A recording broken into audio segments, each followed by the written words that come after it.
Art and economics may seem worlds apart, but for Sundiata, they live in harmony. In this thoughtful segment, we explore how structure and creativity connected for him, and the deep role that silence and stillness play in his process. It's a quiet, contemplative dive into the mind behind the work. You have studied both fine art and economics. Two seemingly different worlds, you know. Can you give some insights into this combination of studies, and does it, or how does it, if it does at all, play into your art? But it's very simple, eh? Everybody have a way of coming into the world and emerging, right? My way of coming into the world was not your textbook way.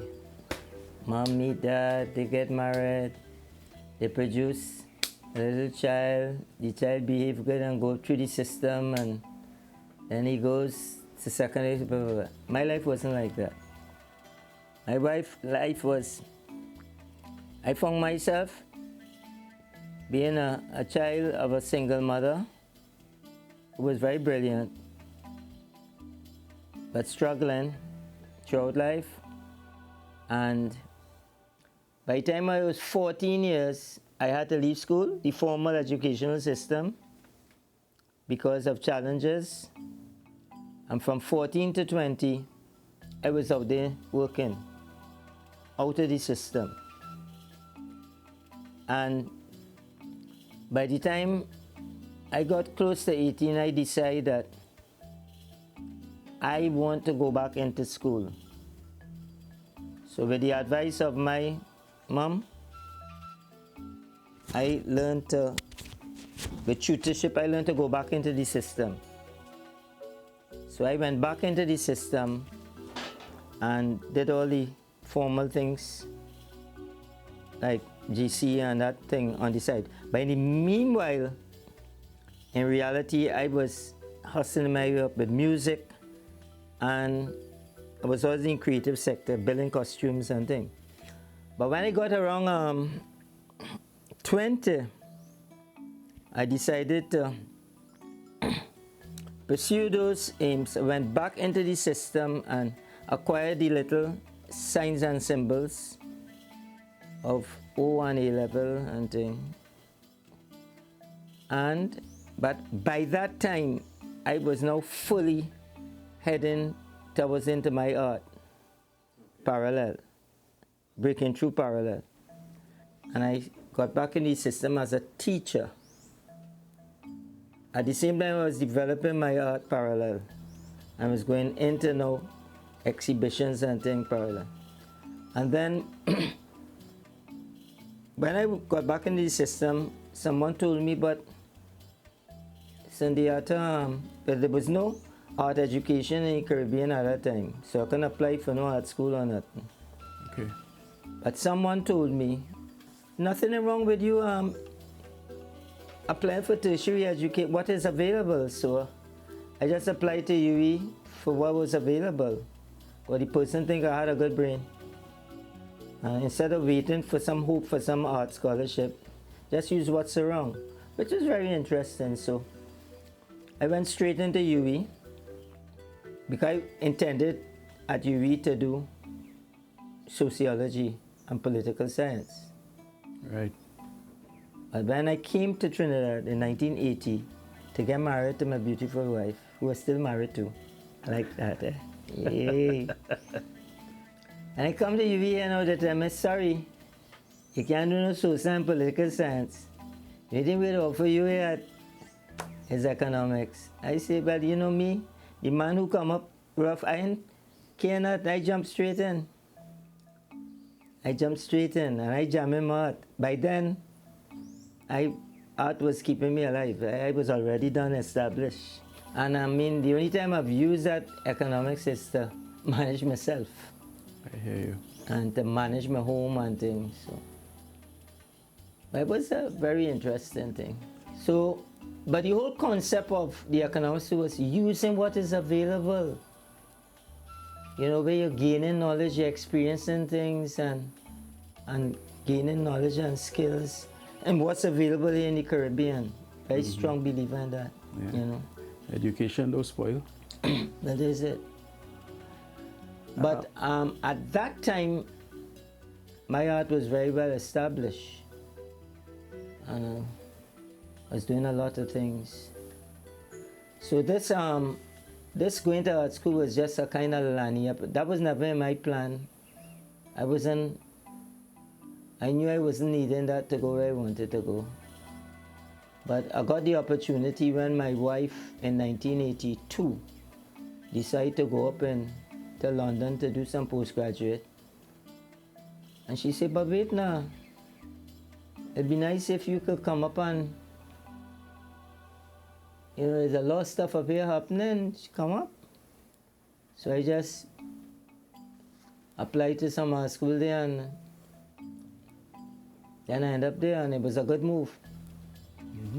Because that was my foundation to really interact, and that was a great time, because around 1983 when I went up there, that's where it was all happening in London and in Europe, and that's where Basquiat and those first started to come across to Europe, and the whole scene was good. It was very vibrant and busy.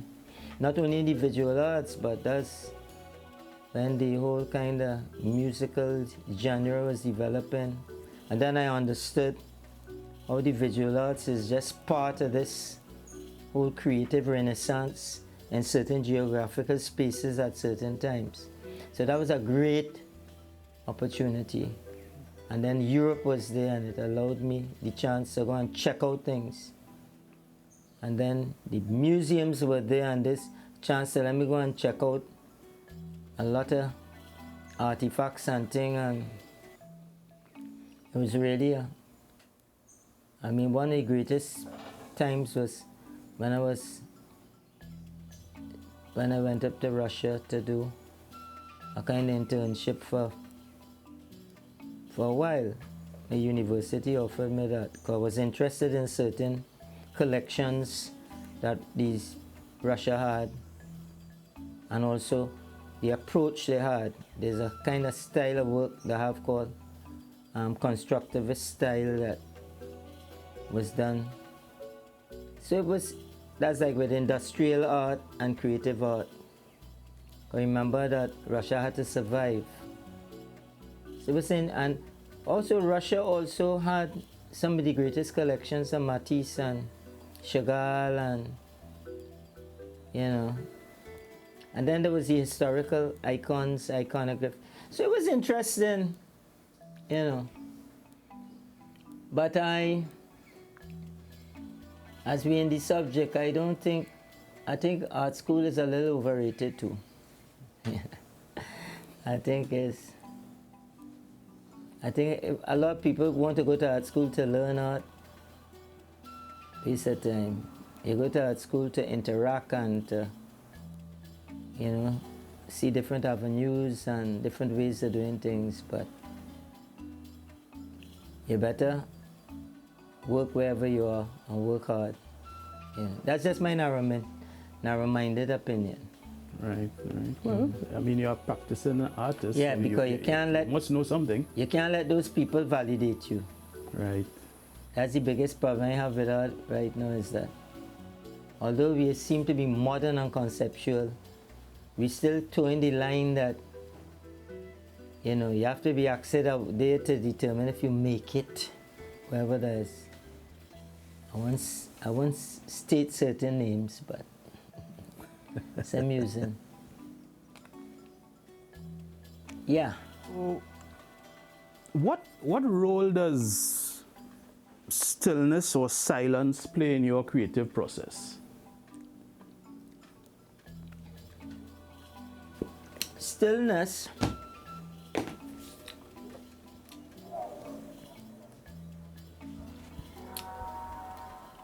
since you are here, you hear my phone right now? Since you are here in the studio,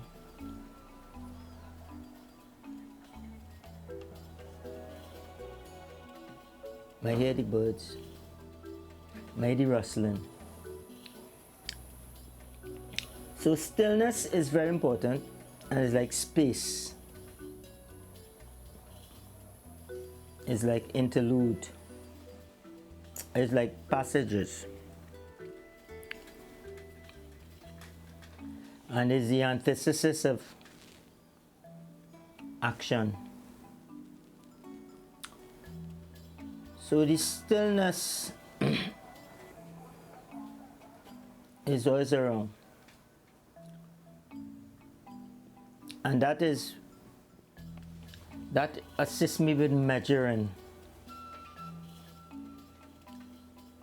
because you're not going to hear no music playing in the background when I work.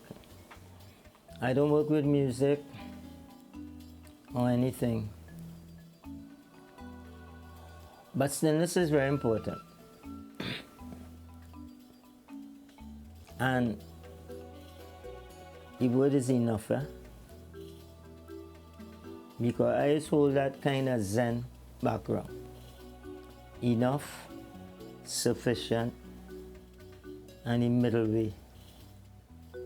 So whatever the results are is time panic. It's always on the level of vibration.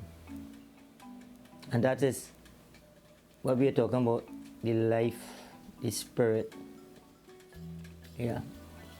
So the stillness has its role, but there's a time though that has to be left. You have to get boisterous. I hear you.